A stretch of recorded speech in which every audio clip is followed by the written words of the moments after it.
মনু ব্রিজে প্রিয়জনকে নিয়ে আসলে কি করবেন?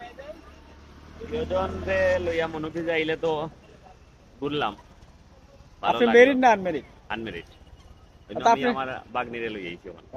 আপনার গার্লফ্রেন্ড কয়জন? গার্লফ্রেন্ড নাই। কেন, আপনি জীবনে কি প্রেম করেন নাই বা প্রেমে পড়েন নাই? না না, এইসবে নাই আমি। আচ্ছা, মনু ব্যারেজের সৌন্দর্যটা একজন নারীর সাথে তুলনা করেন। নারীর সাথে তো মনোব্রিজের সৌন্দর্য তুলনা হয় না। নারী তো নারী, আর এটা তো প্রকৃতি। প্রকৃতি বেশি সুন্দর না নারী বেশি সুন্দর? এটাও বলা যাবে না। আচ্ছা, মনু ব্রিজ আপনার কাছে কেমন লাগছে? ভালো। খুব এটা ভালো? তো আমাদের এরিয়া, আমাদের জিনিস, আমার তো ভালোই লাগবে। তাই? আর মৌলিবাজার অবশ্য মানে দেখার মতো জায়গায় মনোব্রিজটাই, আর তেমন একটা নাই। দেখতে হলে মৌলিবাজার শহরের বাইরে যেতে হবে, শ্রীমঙ্গলে যেতে হবে, বিভিন্ন জায়গায় আছে।